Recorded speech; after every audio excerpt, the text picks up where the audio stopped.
Hi everyone, welcome back to With All Due Respect. I'm Amanda Thebe. I am joined by Katie Fogarty today. Hi Katie, welcome to the show.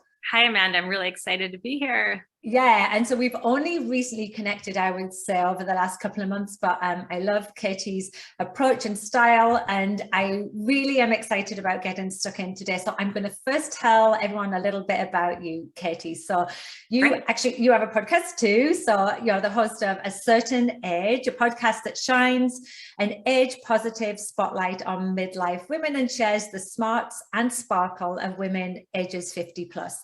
A former journalist turned career coach, Katie's day job, helping job hunters create strong LinkedIn profiles. Oh, I might get you to look at mine actually, has taught her that not everyone is up for owning their age. One of the things I absolutely love about the work you do, and it sort of drew me to you when we first connected, was your aging out loud mentality. And now I'm like, oh, that's so good, because I'm always shouting out against the anti-aging narrative.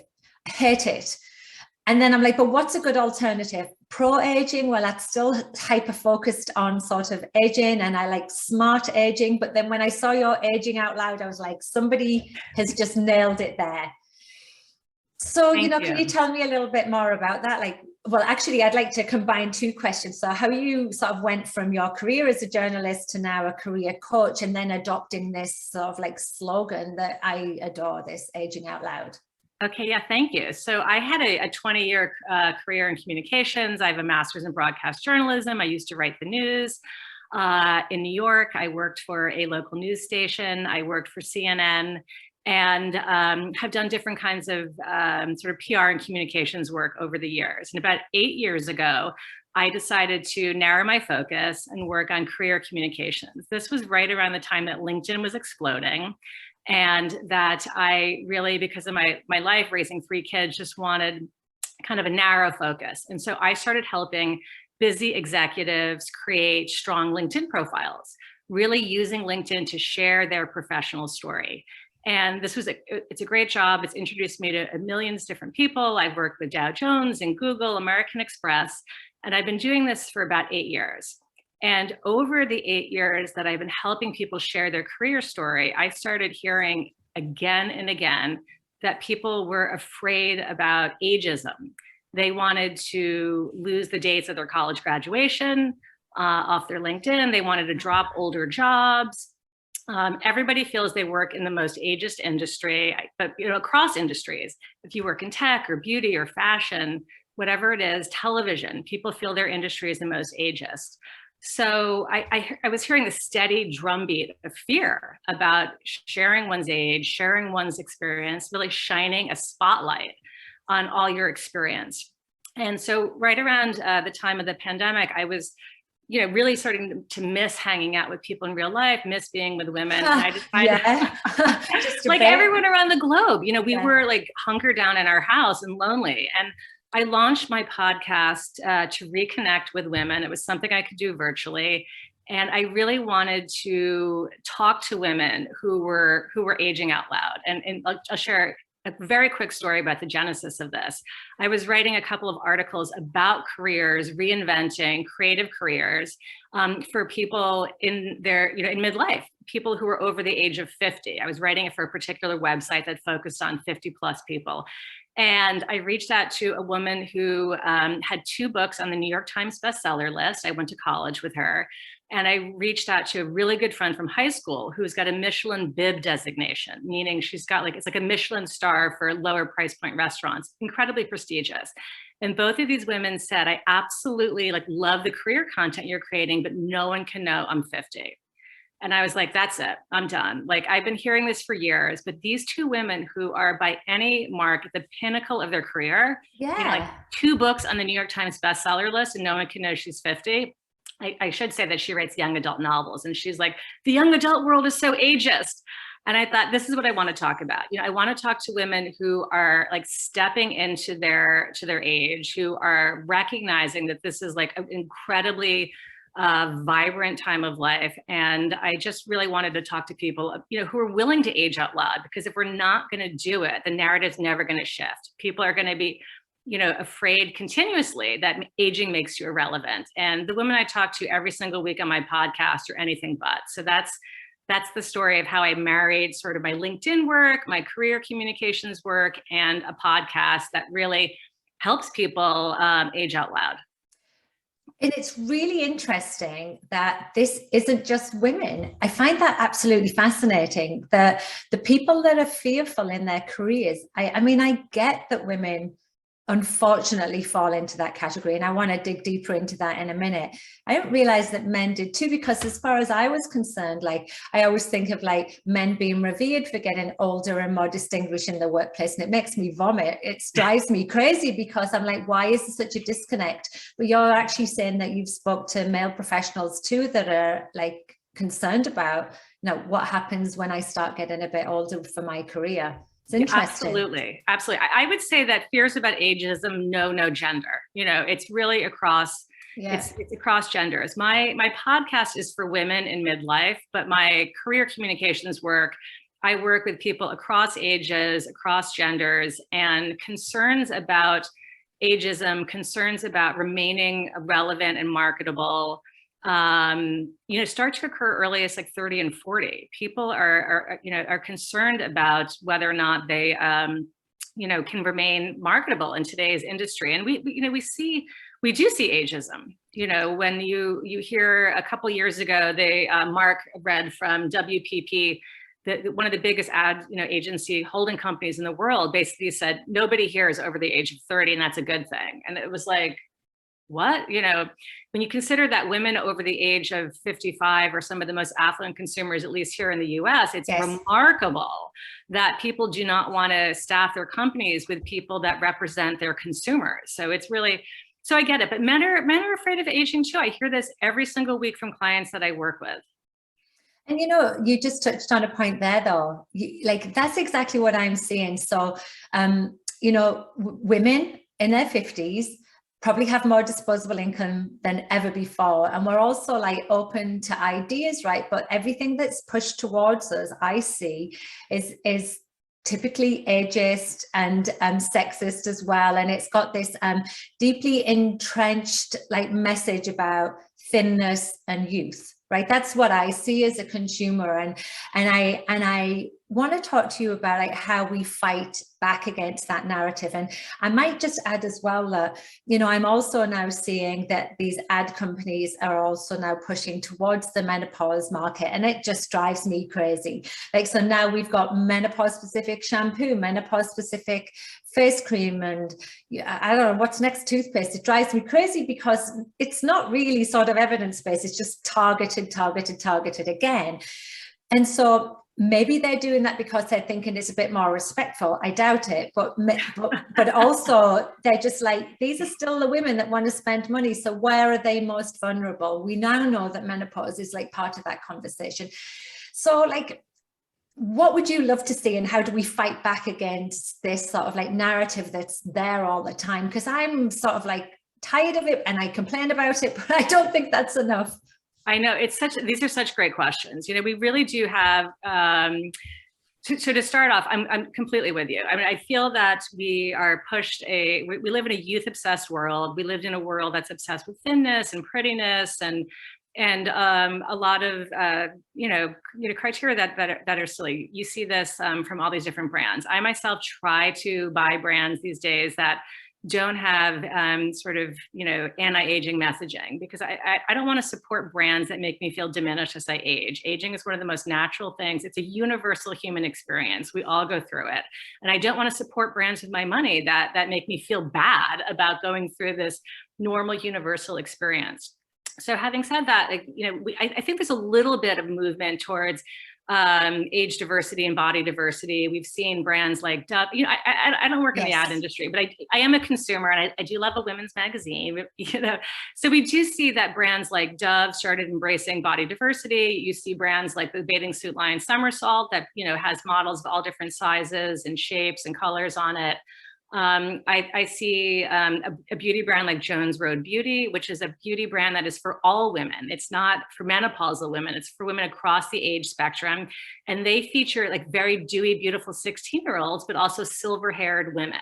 So it's so lovely and wonderful to see a brand that's, you know, universal, choosing to feature women our age. So I vote with my dollars. I support brands like that. You know, having said that, I think I hear what you're saying about the commodification of menopause. You know, I mean, I think sometimes this whole notion of self-care and wellness is just commodified. It's an attempt to sell women shit they don't need, or make them feel bad about themselves. And so, you know, it's tricky. On the one hand, I'm delighted to see more menopause companies springing up to offer solutions that women need to sort of navigate this transition. I think, you know, dry vagina is real. Anyone who's listening to this, you know, needs to understand that. And there are products that can help. I mean, there are products that can help with things like painful sex. Even if you're not having sex. I had a hilarious conversation with a friend of mine who's like, all you do is talk about dry vagina on your podcast. I'm like, that's not true. But you know, we were joking about how she was saying, like, we were talking about sex and intimacy. And she was saying, you know, if my husband were ever to go away, I would never have sex again. And she kind of laughed. And I'm like, dry vagina is for everyone, even if you're not having sex, because women get urinary tract infections. It's the leading cause of hospitalization, I think, among, like, you know, much older women. You need to take care of yourself for the long haul. So yeah. I'm going to stop saying the word dry vagina, but I'm excited that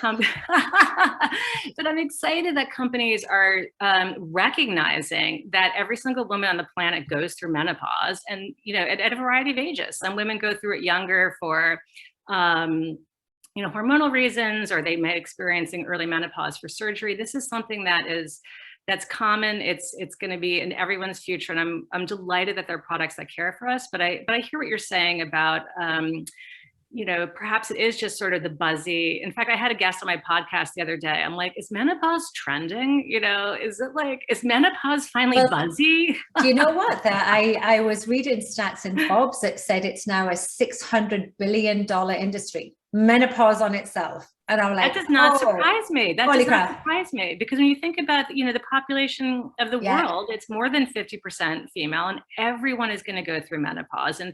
And I'm joking about dry vagina, but there are things that, you know, what I think is important is less about the products and it's more about the education. And the message and the words they use. And I think that that's where I come from. Like when I was looking at Vichy the other day, they had this cream for like $60. And I was like, you know what, you've put me off Vichy buying this, because I always used to buy your sunscreen. I like it. Now you're telling me that you're going to improve my saggy skin by 25%.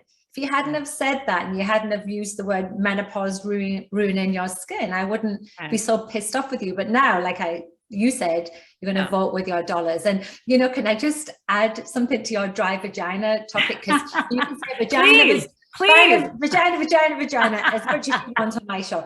I do live weekly Instagrams with my colleague, Dr. Ardell Piper, who's an OBGYN. And in the first episode, I brought on a jam donut, and I ate the jam donut and squashed all the jam out of it. And I said, that's essentially what my labia looks like now. All the jam has fallen out of my donut. And she was like, estrogen, that's because we need estrogen. Estrogen's a vasodilator. And so I would just add to the dry vagina conversation that chances are you're going to need pharmaceutical stuff to help as well, right? So absolutely. You know, I mean, don't be afraid to talk to your doctor about it. Don't be afraid to talk to your doctor. That is actually one of the things that I've learned that absolutely blew my mind on my podcast. And I'm going to just say, you know, I launched it 35 days before I turned 51. I'm 52 now. And, you know, I am amazed by what I did not know about my own body. And I've had female urologists come on. I've had, you know, intimacy practitioners. I featured multiple gynecologists, you know, menopause certified doctors, nurse practitioners, just a host of wellness experts. And what I did not know about how we should be taking care of our bodies as we get older is astounding. And I think it's almost criminal that doctors in the US that treat women who are heading towards this in this very natural phase of life do not get the education that as a patient you assume they have. I had been seeing a gynecologist. I actually had to ask my doctor. I'm like, I think I'm in menopause. I haven't had my period. She's like, oh, there's a test for that. I'm like, really? Like, why didn't you bring this up? And, as somebody who's had 3 children, and has been in the care of a gynecologist since I was like late in high school, I just assumed that people who treated you like all your lady parts knew about how to manage this natural thing. But the reality is that most doctors, even most gynecologists, do not get menopause training. It's less than 10% in the US. It's actually crazy. And so I went through a similar experience, even though I don't really want to talk about me on here, but it was about a 2-year period of seeing multiple doctors, all with an inconclusive result. And it was by chance my gynecologist said, this is perimenopause, and what you're experiencing is normal. We know what this is, and I can help you. Nobody needs to suffer. And I suppose it's like as inevitable as taxes and dying, right? But you don't have to suffer through any of those. And I think that's really the message: education, support. Yes. And that's why like podcasts like yours and mine are so important. Like, we can say vagina as much as we want because we need to. Okay, yeah. I'm going to move on. So I'm going to bring it back a little bit to careers. Yeah. Right. And I want to talk about careers because I have a fairly substantial menopause community, and I hear women talk about, challenges they have at work because of, say, menopausal symptoms, but not just that. Like, we understand, women can lose confidence in themselves. Sure. They don't feel capable in the workplace anymore. I sort of went through things like that myself. I had to sit down one day and go, what am I going to do with my life? I'm either 100% in this menopause thing or I'm out, because I can't just be wavering. I need to like truly sort of like take control and believe in myself again. And so that's something that you talk about, right? That's something that you're quite keen to sort of like help women with. So how do they navigate through like their careers, their career changes as they go through like midlife, menopause, and into like their prime years?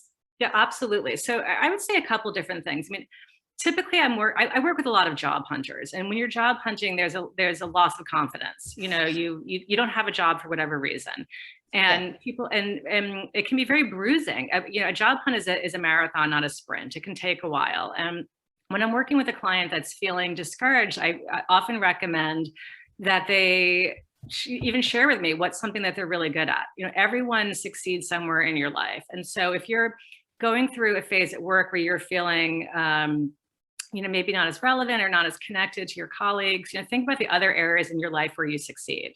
Maybe you're an incredible, marathoner, you raise funds, you sing in your church choir, you like can knit, which I can't do. I've tried. I can. I'm the knitter. Yeah. On a very, very sort of basic level, I would encourage anyone who's going through a period of feeling down to just take an inventory of your life and where you succeed. And it could be in relationships, it could be in all sorts of areas. Work is very, career is not everything. So where else you succeed in your life, and focus on that to a degree. But that's just sort of a mindset shift. But if you're looking to reinvent your career, if you're looking to remain relevant and marketable, which by the way, everyone who's listening to this should, we are going to live on average 30 years longer than our great grandparents did. In the US, we're on track to have more people over the age of 60 than under the age of 18 for the first time in the history of our country. Right? We're living longer, fitter lives, and we want our bank accounts to keep up with us. I mean, we need to remain relevant, employable, and marketable.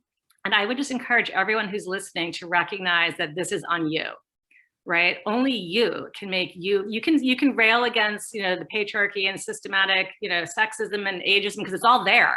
There's a lot to be annoyed with and upset and enraged by, but if you want to remain relevant and marketable, you have to put the work in, right? So you need to figure out what are the jobs of the future, what skills do you have, what skills do you need to acquire, and you need to put the work in to make sure that you're keeping yourself relevant and you're keeping yourself marketable. So I would start with that.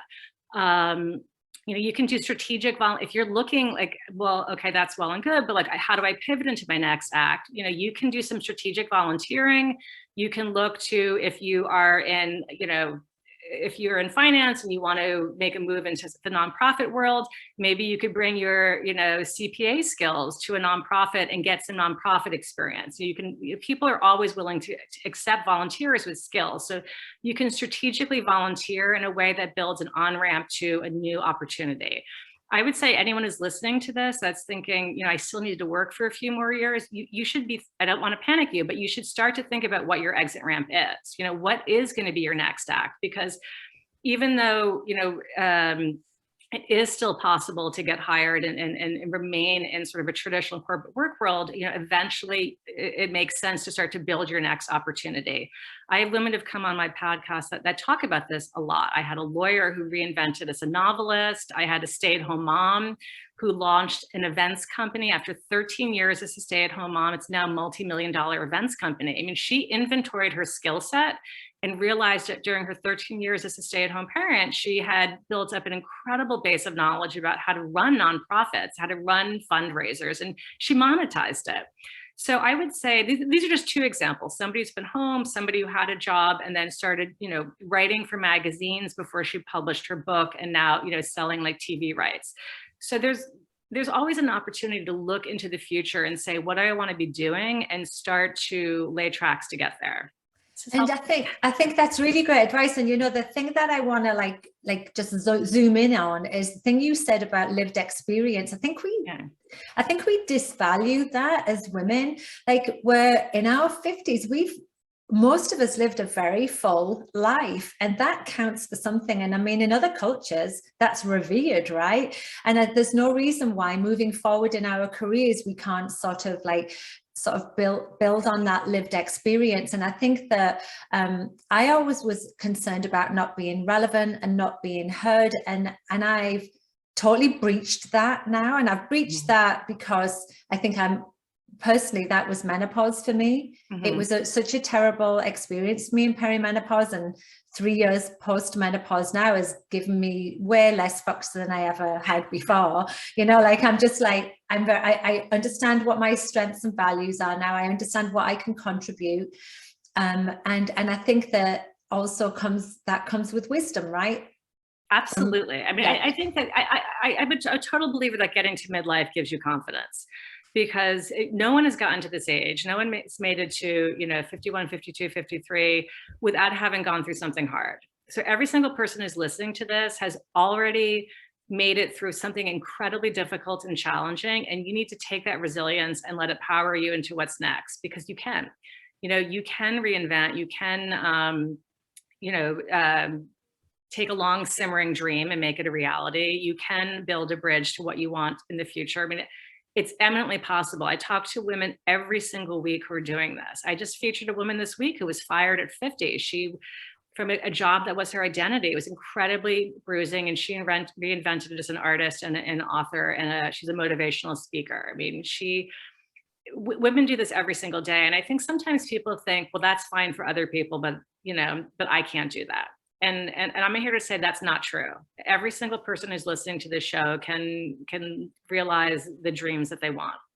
Yeah, and I think that it's typical and pretty normal to add limitations onto our mindset. I think that just is normal, like to say, I'd like to do that, but I don't know how, and I don't know how to put this in place. I mean, I've been there myself as well. I understand that, but that's where people like you can come into play, right? You can get guidance from people, and they can maybe, for me, it was, I had an experience where somebody said to me, why don't you do this with your life? This is what your strengths are. And honestly, I'd written a book, of course, that was like one of the foundations of my work, but they were like, your strength's definitely your talking ability, not your writing ability. Not that my writing's shit or anything, but I just find it a more relaxed platform to be having conversations. Sure. And so my work organically has now gone towards more speaking events and more corporate speaking and the podcast and things, those just, that's just one example of how working with something that I already have has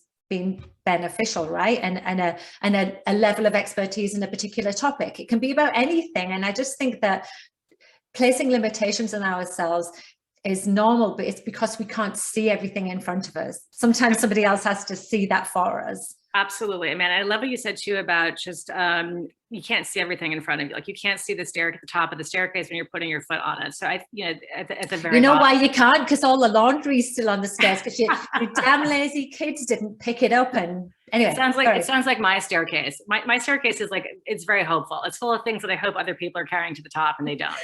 But, I think also, the power of micro steps. I mean, you have a podcast now, you have a book, you didn't start there. You started with something very, different and smaller. And when I have 3 kids, my oldest is 21, my youngest is 14. I've been in and out of the paid workforce twice, different times when they were young. I took breaks and I returned.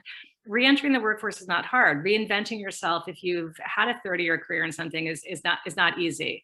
I mean, so what I recommend is just taking these small baby steps because they ultimately get you places. And I've done this myself. When I first, I've gone into Google to present about LinkedIn to senior executives there. I spoke at the American Express Small Business Summit. Guess what? When I first started 8 years ago, I was doing these for people I knew, friends and family, at a very reduced rate. I built up a portfolio. I started very tiny and it grew and it grew and it grew. And so you don't have to know where the end is to get started. And I think that sometimes we discount the power of micro steps. Just take those tiny little steps because ultimately they put you on a path to something that can look very different once you're on it. I actually believe that for every part of your life. In fact, that's sort of what I built my book and my coaching philosophy on, because it's worked for me. And, I've done behavioral science work as well. But the idea that we work on the process, not the outcome. Ideally, we have an idea what the outcome is, but the process is usually more important than the outcome because it's what we do to get there that matters. And so I love that this is applicable to career change as well, or, career direction as well. Yeah, absolutely. And I think that idea of just, of getting going and getting in action helps build that confidence that we talked about. I mean, so for women who are sitting here thinking like, this sounds hard, or like I feel daunted, I'm not sure how I pivot into my next act. Just by getting going and having small incremental progress really gets you excited and sort of fuels you to continue. And and by the way, things take you in strange places. I wound up when I first started doing my consulting work with clients, it was individual engagements, and then I hit it off with a number of them, and they invited me into their companies to help train their teams. I did not foresee that when I started my business. That opportunity came to me. And then because I was doing presenting and teaching in front of rooms, I got invited to speak at other events. And so and honestly, I probably wouldn't be doing a podcast had I not started off being invited to speak to people. So you never know where the road will take you. So just, get on the road, get going. And yeah, I highly recommend A Certain Age podcast for women listening to this because it's an inspiring podcast and that's what women need, right? They need to believe. And, one of the, as we come to the end of this conversation, one of the questions I want to say to you is that, I obviously am around menopausal midlife women a lot. And I'm very much a person that wants to give women the power to push forward and to thrive, right? I mean, as cheesy as that sounds, the positive message to me has to be the one that we talk about, because women often don't believe in themselves, and it makes me really sad. And sometimes I see in the menopause conversation, the negative connotations are the ones that are at the forefront, and it's just we have to just give a full picture and not always the negative all the time. And so one of the things I would like to ask you as we finish is that, I want to, because of your podcast and speaking to all of these experts and then just your work, how have you seen the menopause conversation evolve over these, say, past 5 or 6 years? And then what sort of words of wisdom would you give to a woman in midlife as she sort of is like looking down the eyes of the next 30 years? Right. Well, I think that I think I've seen the menopause conversation evolve since I launched my podcast 2 years ago, even. I mean, there are more companies that are looking to serve this market. And so there are tremendous resources out there. I'm a big fan of Kindra. I'm a fan of Electra Health. They're a wonderful education platform. There are a lot of companies doing menopause right. And, I would say, go find some of those companies. So go find the educational resources. There are books like yours. There's a ton of wonderful resources, which I'm really happy about. What I would say to somebody younger, I would say, find yourself a menopause support team. And what I mean by that is work with a doctor who understands this transition and doesn't shrug it off as just an inevitable part of aging. I had a urologist on the show that said, if you are leaking urine when you sneeze, if you dread sitting in the middle row of an airplane, if you are not working out because none of that stuff needs to happen. Falling apart is not an inevitable part of aging. I've learned that from every doctor, every wellness expert that's on my show. And so if you think this is just quote unquote getting older, for anything, for your eyesight, your skin, your vagina, your joints, your bladder. You said vagina again. You said vagina again. So find yourself a doctor that's going to help you, because they are out there. And then the second thing I would say is, surround yourself with a menopause support team in your own life. Your friends, talk to them about what they're going through. It's amazing to me what I've heard from my own friends since I launched this podcast. Women that I saw every week that maybe weren't sharing things because no one was talking about it. And so reach out to the women in your life, support them, get their support. And, for some reason, if you don't have women in your life, there are wonderful organizations like Revel here in the US. It's a community of women over 40. It's the largest social network for women. You can find women in your life. You can listen to Amanda's podcast. You can listen to mine. You can hear the stories of women that make you feel supported and seen. I feel as though for the first time in my life, this age group is a supportive age group. I also recommend the Kendra and Electra too. I like those. And Geneva is another great one in the US that I appreciate. But I found it to be a very open, supportive space. I've never come across the mean girl type antics that I sort of experienced a little bit in my 20s and 30s in the fitness world. It's just, I love it. We all want the same thing, and I really appreciate the work that you're doing. I'm so glad we connected as well. I am too. I'll just add that Katie was just in Scotland last week because her daughter's at university there, and I was like so excited. I was squealing because clearly it's like near my hometown. I'm English, my husband's Scottish, and I was like, you've got to go for fish and chips at Anstruther. It's the best. Yes, amazing fish and chips. And it was sunny and beautiful, blue sky. I loved it. Yeah, so I'm glad you went to my Fair Isle. I'm glad you enjoyed it. It was fantastic. It was so fun to be with you. Thank you. And Amanda was on my own Instagram Live a couple of weeks ago talking about her book, Menopocalypse, which is an incredible resource. One of the books that you should have on your shelf, and or gift to somebody younger in your life. Yeah, oh, thank you for that. That was a nice little free bonus for me. Katie, where can we find you? Where's the best place to find all of your resources for anybody listening today? Great. The best place to find me is for the podcast is acertainagepod.com. There you can find my social media links. I'm on Instagram and Facebook at acertainagepod. And if you are interested in my career coaching, I'm at therebootgroup.com. You can also find me on LinkedIn at Katie Fogarty, Fogarty. Right, so some really great resources for everybody there. That's awesome. Keep up the good work. I love it. I'm so glad we've connected. Thank you, Amanda. A valuable resource. Thank you. Take care and bye, everyone. See you all next time. Bye. Bye.